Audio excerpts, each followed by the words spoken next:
ठीक है, तो चलिए अब राजनीतिक मेहमानों का मैं रुख कर लेती हूँ। सबसे पहले मनोज यादव जी, आपके पास आ रही हूँ। पल्लवी पटेल कल पार्टी में नहीं थी और आज आपके 3 विधायक जिनके बयान, जिनका समर्थन किसको जा रहा है, मनोज पांडे की आप बात कर लीजिए, राकेश प्रताप सिंह, अभय सिंह, कैसे जुटाएंगे 111 का ये आंकड़ा? जो आंकड़ा 111 तक पहुंच जाना चाहिए था, जो कि 108 दिख रहा था आपके पक्ष में, अब तो वो भी नहीं दिख रहा, वो संख्या तो और कम होती दिख रही है। पूजा जी, लोकतंत्र के हत्यारों, लुटेरों, डकैतों को बहुत बहुत बधाई कि वो विधायकों का भक्षण करके अपना राजनीतिक पेट भरने के लिए बहुत उतावले हैं। खैर, इससे पूर्व में भी लखनऊ में जिला पंचायत अध्यक्ष का चुनाव हुआ था। जिनके पास 3 थी वो जीत गए थे और जिनके पास 13 थी वो हार गए। अब कल्पना करके देखिए, 26 सीटों का चुनाव था, 3 वाले जीत गए, 13 वाले हार गए। तो ये है वैसे ही लोग।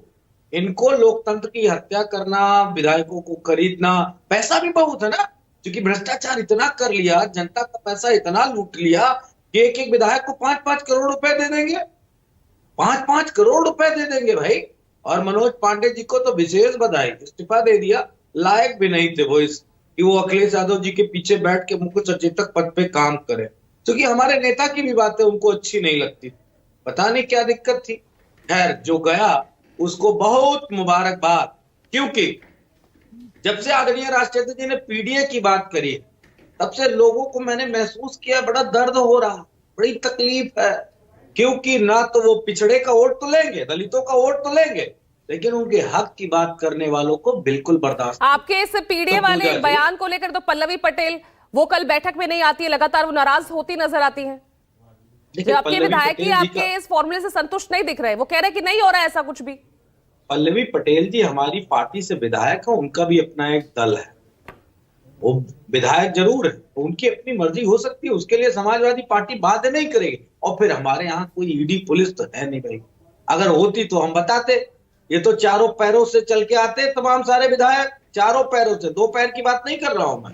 तो हम आज इस बात पे ज्यादा टिप्पणी इसलिए नहीं करेंगे कि हम बीजेपी को मुबारकबाद देना चाहेंगे कि लोकतंत्र का चीरहरण करने वाले राजनीतिक दल योगी मोदी तो मान रहे हैं तीसरी सीट चली गई आपके हाथ से, मान रहे हैं फिर आप? मेरे मानने से क्या होगा, आप सामने पिक्चर देख रही हैं किस तरीके से लोकतंत्र का, जिनको 3 सीटें चाहिए थी वो नहीं जीत पाएंगे, और जिनको 9 चाहिए थी वो अगर चुनाव जीतने का पूरी प्रक्रिया कर रहे हैं तो उनको बधाई। योगी आदित्यनाथ को खासकर बधाई, क्योंकि वो तो एक मठ के महंत है, बहुत बड़े संत महात्मा बनते हैं, लेकिन बेईमानी का इतना घूंट पीते हैं, इतना भक्षण करते हैं बेईमानी कि जनता एक्सपोज हो रही। अरे क्या कमी थी आपके पास? साथ जा रहे थे, कम थे क्या? बेइज्जती हो रही थी क्या? योगी आदित्यनाथ की नाक कट जाती क्या अगर उनके 8 हुआ न जाता? लेकिन इसको कहते हैं दूसरों का हक खाना।